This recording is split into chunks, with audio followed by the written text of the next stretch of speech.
সালামু আলাইকুম, hello viewers. আশা করি ভালো আছেন। আমি মহিউদ্দিন আরিফ। আজকে আমি আলোচনা করব ফিউচার পারফেক্ট টেন্স। তো প্রথমে আমরা জেনে নেই যে ফিউচার পারফেক্ট টেন্স কাকে বলে। ভবিষ্যতে কোনো নির্দিষ্ট সময়ের মধ্যে কোনো নির্দিষ্ট কাজ সম্পন্ন হয়ে থাকবে, এই রূপ বুঝালে ভার্বের ফিউচার পারফেক্ট টেন্স হয়ে থাকে। ঠিক আছে, তো এবার জানতে হবে যে ফিউচার পারফেক্ট টেন্স এর চিনিবার উপায় কি কি। ফিউচার পারফেক্ট টেন্সের চিনিবার উপায় হচ্ছে বাংলা ক্রিয়ার শেষে করিয়া থাকিবে, করে থাকবে। হ্যাঁ, তারপর হচ্ছে করিয়া থাকিব, করে থাকবো। তারপর হচ্ছে করিয়া থাকিবেন, করে থাকবেন। এগুলো হচ্ছে চিনিবার উপায়। চিনিবার উপায় বাংলা ক্রিয়া শেষে এগুলো থাকে। করিয়া থাকিবে, করে থাকবে, করিয়া থাকিব, করে থাকব, করিয়া থাকিবেন, করে থাকবেন। এই রূপগুলো হচ্ছে সাধু ভাষার ক্ষেত্রে ব্যবহৃত হয়, আর এগুলো হচ্ছে চলিত ভাষায় ক্রিয়া শেষে ব্যবহৃত হয়। ফিউচার পারফেক্ট টেন্স বোঝার জন্য প্রথমে আমি একটি উদাহরণ লিখছি। এই উদাহরণটির মাধ্যমে আপনি একটু হলেও ফিউচার পারফেক্ট টেন্স বুঝতে পারবেন। অর্থাৎ আমি যে সংজ্ঞাটি দিলাম প্রথম, এই সংজ্ঞাটার অর্থ আপনি একটু বুঝতে পারবেন। যেমন, সে বিকাল 5টার মধ্যে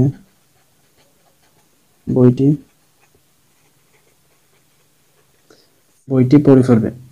এই যে এই উদাহরণটি, এখানে সে বিকাল 5টার মধ্যে বইটি পড়ে ফেলবে। এখানে বইটি পড়ে ফেলবে মানে হচ্ছে বইটি পড়ে থাকবে। ঠিক আছে, যেমন করিয়া থাকিব, করে থাকব, এটির সাথে এটি মিলে। বইটি পড়ে ফেলবে মানে বইটি পড়ে থাকবে। তো বাক্যটি আসলে দেখে টেন্সটিকে কঠিন মনে হতে পারে। তো আসলে যত কঠিন মনে হচ্ছে তত কঠিন কিন্তু এটি নয়। এবার আমি একটি চিত্র আঁকবো, যেটির মাধ্যমে আপনি এই কাজ যে সংগঠিত হওয়ার সময়, এই সময়ের ধারণা পেয়ে যাবেন। অর্থাৎ ভবিষ্যতের কোন কাজটি কখন সংগঠিত হলে আমরা ফিউচার পারফেক্ট টেন্স হিসেবে ধরবো, সেটি আপনারা এই চিত্রটির মাধ্যমে বুঝতে পারবেন।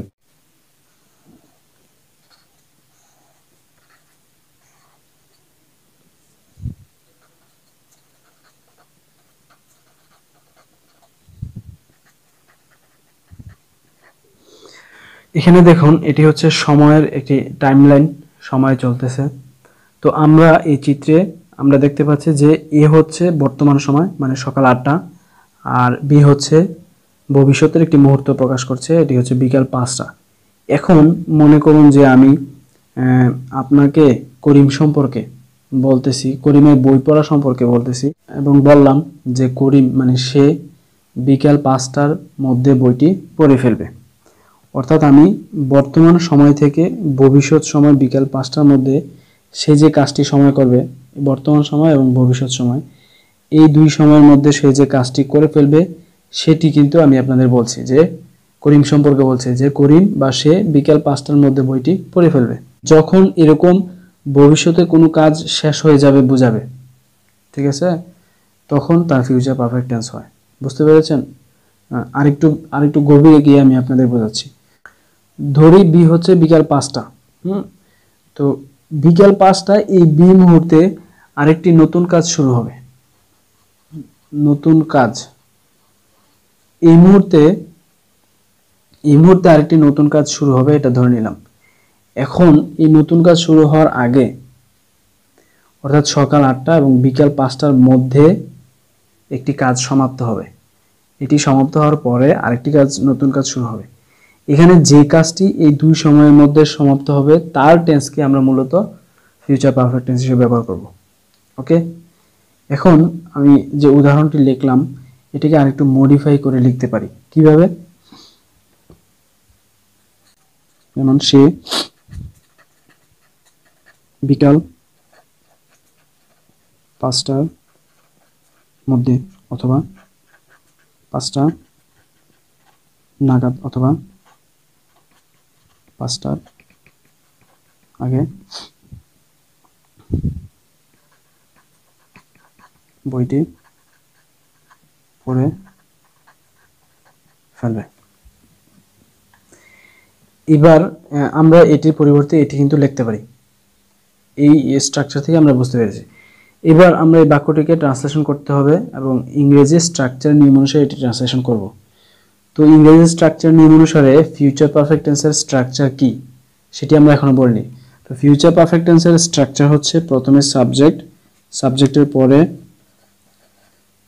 শ্যাল অথবা উইল বসে, শ্যাল অথবা উইল এর পরে হ্যাভ বসে, হ্যাভের পরে ভার্ব বসে এবং ভার্বের পাস্ট পার্টিসিপল ফর্ম বসে এবং তারপর অবজেক্ট থাকলে অবজেক্ট বসে, না থাকলে অবজেক্ট বসাতে হয় না। তো এখানে দেখুন সাবজেক্ট কি সে, তাহলে আমরা হি স্ট্রাকচার অনুসারে এবার ট্রান্সলেশন করতেছি। তাহলে হি, তারপরে হি হচ্ছে থার্ড পারসন, তো থার্ড পারসনের ক্ষেত্রে উইল ব্যবহৃত হয়, হি উইল, তারপরে হ্যাভ, আর এখানে ভার্ব হচ্ছে বই পড়া, তাহলে রিড, রিডের পাস্ট পার্টিসিপল ফর্ম রিডই হয়, তাহলে he will have read the book, বইটি, বইটি তাহলে নির্দিষ্ট করে বলা হয়েছে, তাহলে দি বুক হবে, দি বুক, অর্থাৎ বইয়ের আগে দি বসবে কারণ বইটি নির্দিষ্ট করে বলা হয়েছে, এটি আর্টিকেলের ব্যবহার। বিফোর 5 PM, 5 PM মানে হচ্ছে বিকাল 5টা, ঠিক আছে। তো বিফোর আগে, এখানে বিফোরের পরিবর্তে আপনি বায়ু বসাতে পারেন, অনেকে বিফোর বসায় অনেকে বাই বসায়, এক্ষেত্রে দুটির যে কোনো একটি বসালে বাক্য সঠিক হবে। তো এই উপরের নিয়ম অনুসারে আমরা আরেকটি বাক্য লিখছি, আপনি খেয়াল করে দেখুন যে আমি বাংলা বাক্য লেখার সাথে সাথে আপনি ইংরেজি ট্রান্সলেশন করতে পারেন কিনা।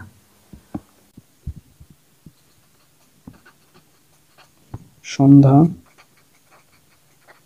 নাগাদ তারা বাড়িতে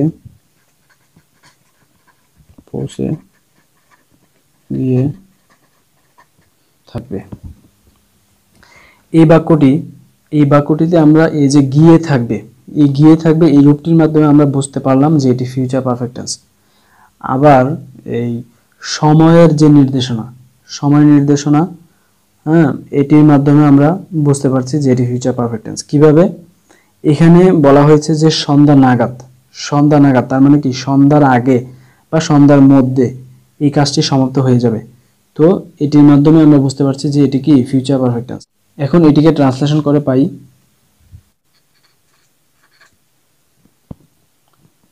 they will have reached home before evening, they will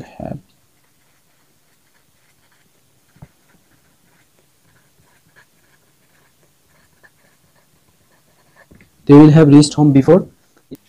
তাহলে এটিকে আমরা কিভাবে ইংলিশে করলাম, প্রথমে সাবজেক্ট বসালাম, দে তারা বসালাম, তারপর স্ট্রাকচার অনুসারে উইল হ্যাভ বসালাম, তারপর ভার্বের পাস্ট পার্টিসিপল, এখানে পৌঁছানো হচ্ছে ভার্ব, তো এটির পাস্ট পার্টিসিপল ফর্ম হচ্ছে রিচড, তারপর অবজেক্ট অফ টাইম, তারপর হোম, তারপর অবজেক্ট অফ টাইম বিফোর, সময় বসিয়ে আমরা এই বাক্যটিকে ট্রান্সলেশন করেছি।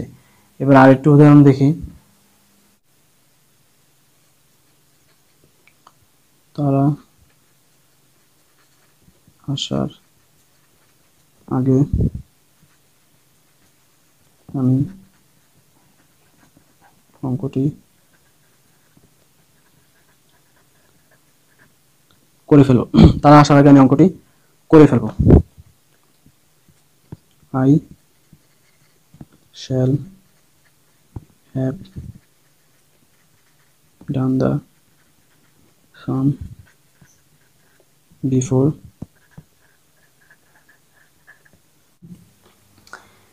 এখানে লক্ষ্য করুন, এই জায়গাটিতে লক্ষ্য করুন, বিফোর প্লাস সাবজেক্ট প্লাস ভার্বের প্রেজেন্ট প্লাস অবজেক্ট, অবজেক্ট তো নেই এখানে, বিফোর প্লাস সাবজেক্ট প্লাস ভার্বের প্রেজেন্ট, বিফোরের পর সাবজেক্ট বসেছে, সাবজেক্টের ভার্বের প্রেজেন্ট। তো ফিউচার পারফেক্ট টেন্সে যদি বিফোরের পর আরেকটি নতুন সাবজেক্ট আসে, অর্থাৎ বিফোরের পর ভার্ব থাকলে, নতুন সাবজেক্ট থাকলে এবং ভার্ব থাকলে এই ফর্মুলা অনুযায়ী আমরা প্রেজেন্ট ইনডিফিনিট বা প্রেজেন্ট ফিউচার ইনডিফিনিট টেন্স ব্যবহার করতে হবে আমাদের। তো আমরা এখানে বিফোরের পর হি কামস বসিয়েছি, তার মানে আমরা প্রেজেন্ট ইনডিফিনিট টেন্সের ব্যবহার করেছি। তো আরেকটি জিনিস মনে রাখবেন যে শ্যাল বা উইল বা শ্যাল হ্যাভ, উইল হ্যাভ এরকম কোনো সেন্টেন্সে থাকলে সেই সেন্টেন্সটি যদি শ্যাল হ্যাভ, উইল হ্যাভের পর ভার্বের পাস্ট পার্টিসিপল ফর্ম থাকে তাহলে ওই সেন্টেন্সের ব্যবহৃত পরবর্তী ভার্বটি কোনো সময় পাস্ট টেন্সের হবে না, সবসময় প্রেজেন্ট বা ফিউচার টেন্সের হবে। দেখুন এই স্ট্রাকচারটি, এটি কিন্তু আমি প্রেজেন্ট ইনডিফিনিট টেন্সের স্ট্রাকচার লিখেছি। এটি আপনি ফিউচার ইনডিফিনিট টেন্সের স্ট্রাকচার লিখতে পারেন, কোনো সমস্যা নেই। তো এরকম দুটি ভার্ব যুক্ত যে নিয়মটি, অর্থাৎ বিফোরের আগে একটি সাবজেক্ট ভার্ব, বিফোরের পরে আরেকটি সাবজেক্ট ভার্ব, এরকম ফিউচার পারফেক্ট টেন্সের আরেকটি উদাহরণ আমি দিচ্ছি, আপনাদের বুঝতে সুবিধা হবে। আমাদের কাজ শেষ করার আগে মা ভাত রান্না করে ফেলবেন। Mother will have cooked rice before we finish our work. এখানে আমাদের কাজ শেষ করার আগে মা ভাত রান্না করে ফেলবেন। Mother will have cooked rice before we finish our work.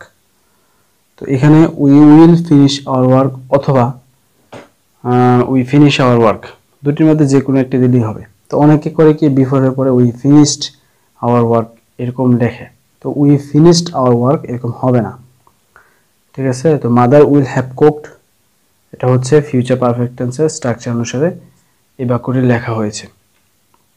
তো আমি আরেকটি বাক্য আপনাদের দেখাচ্ছি, সেটি আমরা বাংলায় সচরাচর ব্যবহৃত করি, ইংলিশেও খুব সহজে এটি ট্রান্সলেশন করা যায়, সেটি দেখাচ্ছি।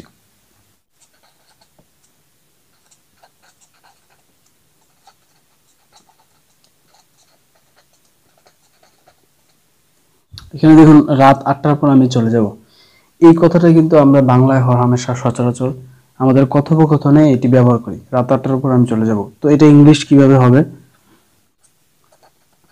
I will have left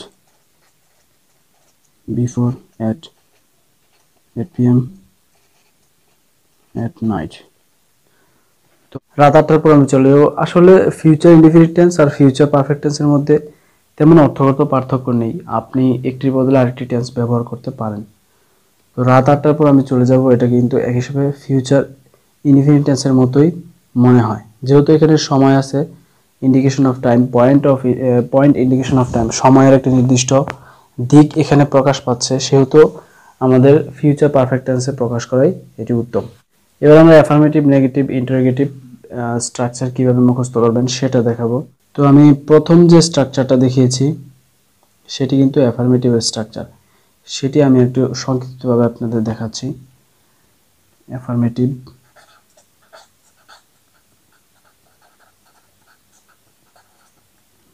প্রথমে সাবজেক্ট, তারপরে শ্যাল বা উইল, তারপরে হ্যাভ বসবে, তারপর ভার্বের পাস্ট পার্টিসিপল, তারপর অবজেক্ট আর লিখলাম না, তো সাবজেক্ট ধরলাম আমি, তো আইয়ের সাথে শ্যাল বসবে, আই শ্যাল হ্যাভ, ভার্ব নিলাম একটা, ধরেন ডু ভার্বের পাস্ট পার্টিসিপল হচ্ছে ডিড, পাস্ট ফর্ম ডিড আর পাস্ট পার্টিসিপল ফর্ম হচ্ছে ডান, তো আই শ্যাল হ্যাভ ডান এটা হবে। তো আপনি বাসায় আসলে খাতায় লিখে লিখে এই উদাহরণগুলো প্র্যাকটিস করতে পারেন, এখানে সাবজেক্ট চেঞ্জ করে, যেমন আই শ্যাল হ্যাভ ডান, এটার অর্থ হচ্ছে আমি করে থাকব, হ্যাঁ আমি করে থাকব, তাহলে উই শ্যাল হ্যাভ ডান, আমরা করে থাকবো। ইউ উইল হ্যাভ ডান, তুমি করে থাকবে বা তোমরা করে থাকবে। দে উইল হ্যাভ ডান, তারা করে থাকবে। এইভাবে সাবজেক্ট চেঞ্জ করে আপনি বাসায় প্র্যাকটিস করবেন। আবার এখানে ভার্ব চেঞ্জ করে, যেমন ডো ভার্ব আছে, আমরা যদি ইট ভার্ব দিয়ে করি তাহলে ইট অ্যাট ইটেন হবে, পাস্ট পার্টিসিপল ফর্ম হবে ইটেন। তো সেক্ষেত্রে আই শ্যাল হ্যাভ ইটেন, আমি খেয়ে থাকবো। উই শ্যাল হ্যাভ ইটেন, আমরা খেয়ে থাকবো। ইউ উইল হ্যাভ ইটেন, তুমি বা তোমরা খেয়ে থাকবে। হি উইল হ্যাভ ইটেন, সে খেয়ে থাকবে। দে উইল হ্যাভ ইটেন, তারা খেয়ে থাকবে। এভাবে প্রথমে সাবজেক্ট চেঞ্জ করে তারপরে ভার্ব চেঞ্জ করে বাসায় বেশি বেশি প্র্যাকটিস করতে হবে খাতায় লিখে লিখে, তাহলে আপনার টেন্সটি আপনাদের সহজে আয়ত্তে চলে আসবে। আচ্ছা, এটা হচ্ছে এগুলো অ্যাফার্মেটিভের। তো এবার ফিউচার পারফেক্ট টেন্সের নেগেটিভ স্ট্রাকচার কীভাবে মনে রাখবেন সেটি দেখাচ্ছি। প্রথমে যে বিষয়টি মনে রাখতে হবে সেটি হচ্ছে যে নেগেটিভ মানে না, অর্থাৎ ইংলিশের ক্ষেত্রে বাংলায় না, তা ইংলিশের ক্ষেত্রে হচ্ছে নট, ঠিক আছে। তো এর মানে অ্যাফার্মেটিভ স্ট্রাকচারটিতে আপনি সঠিক জায়গায় নট বসাই দিলে কি নেগেটিভ হয়ে যাবে। আর নট বসানোর জায়গা হচ্ছে এই শ্যাল বা উইলের পরে, সাবজেক্ট শ্যাল বা উইলের পরে নট বসিয়ে, হ্যাভের আগে এবং শ্যাল উইলের পরে আপনি যদি নট বসিয়ে দেন তাহলে অ্যাফার্মেটিভই নেগেটিভ হয়ে যাবে। স্ট্রাকচারটি তাহলে আমি আবার লিখছি। সাবজেক্ট প্লাস শ্যাল বা will plus not plus have plus ভার্বের পাস্ট পার্টিসিপল ফর্ম, তারপর অবজেক্ট যদি থাকে অবজেক্ট বসাবেন। তো অবজেক্ট আবার অনেক ক্ষেত্রে অবজেক্ট না দিলেও আসলে কোনো সমস্যা নেই। আপনারা জানেন যে ইংরেজি বাক্যে সাবজেক্ট এবং ভার্ব বসিয়ে দিলে আপনার সেন্টেন্স কারেক্ট হয়ে যায়, অবজেক্ট না বসালেও আসলে কোনো সমস্যা নেই। তো এটি যদি আমরা লিখি, যেমন এই প্রথম উদাহরণটি আমরা দিয়েছি, সেটি যদি আবার আমরা লিখি তাহলে আই শ্যাল নট, ঠিক আছে, আই শ্যাল নট হ্যাভ ডান, তাহলে এটি হচ্ছে আমি করে থাকব। কিন্তু নেগেটিভের ক্ষেত্রে এটির অর্থ হবে যে আমি করে উঠতে পারবো না। নেগেটিভের ক্ষেত্রে অর্থটা একটু ভিন্ন মনে হচ্ছে, যে এটির অর্থ হচ্ছে আমি করে থাকবো, আর এটির অর্থ আমি করে উঠতে পারবো না, ঠিক আছে। অর্থাৎ ভবিষ্যৎ না প্রকাশ করছে, সেটা কোন ক্ষেত্রে, ভবিষ্যতের ক্ষেত্রে, যে আমি ভবিষ্যতে আসলে এটা মনে হয় করে উঠতে পারবো না, এরকম ভাবটি প্রকাশ করছে এখানে। এখানেও আপনি সাবজেক্ট এবং ভার্ব চেঞ্জ করে করে আপনি প্র্যাকটিস করতে পারেন বাসায়। বেশি বেশি প্র্যাকটিস, আসলে প্র্যাকটিস ম্যাক্সিমাম পারফেক্ট। যত বেশি আপনারা নতুন নতুন ভার্ব নিয়ে প্র্যাকটিস করবেন তত বেশি পারবেন। তো এই ক্ষেত্রে we shall not have done, হ্যাঁ, সেক্ষেত্রে হবে আমরা করে উঠতে পারবো না। You will not have done, তুমি বা তোমরা করে উঠতে পারবে না। এবার ইন্টারোগেটিভের স্ট্রাকচার আপনাদের দেখাচ্ছি।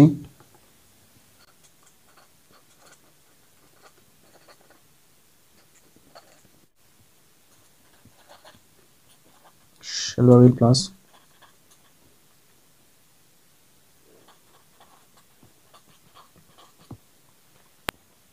ইন্টারোগেটিভের ক্ষেত্রে শ্যাল বা will plus subject plus have plus ভার্বের পাস্ট পার্টিসিপল। তো এই ক্ষেত্রে কি হয়, এক্ষেত্রে শ্যাল উইল আগে চলে, সাবজেক্টের আগে চলে আসে। তাহলে স্ট্রাকচার অনুযায়ী ইংলিশ করলে হবে শ্যাল আই হ্যাভ ডান, হ্যাঁ, এটার অর্থ হচ্ছে আমি কি করে থাকবো। তাহলে অ্যাফার্মেটিভে কি হচ্ছে, আমি করে থাকবো। নেগেটিভে অর্থ হচ্ছে আমি করে উঠতে পারবো না। আর ইন্টারোগেটিভে আসছে আমি কি করে থাকবো। তো এভাবে আমরা আসলে বাসায় বেশি বেশি প্র্যাকটিস করব, তাহলে ইনশাল্লাহ ফিউচার পারফেক্ট টেন্স আমাদের সহজে আয়ত্তে চলে আসবে। আর মানে খুব সহজে আয়ত্তে চলে আসবে এগুলো। তো আশা করি ফিউচার পারফেক্ট টেন্স আপনাদের কোনো সমস্যা হবে না। তারপরে যদি বুঝতে সমস্যা হয় তাহলে কমেন্টের মাধ্যমে আপনারা অথবা ফেসবুক পেজের মাধ্যমে মেসেজ করে আমাদের জানাতে পারেন যে কোনো সমস্যা। তো আশা করি সবাই আমাদের সাথে থাকবে এবং পরবর্তী ভিডিও দেখার জন্য আমন্ত্রণ জানিয়ে সবাই আজকের মতো এখানে ক্লাসটি শেষ করছি। সবাইকে ধন্যবাদ।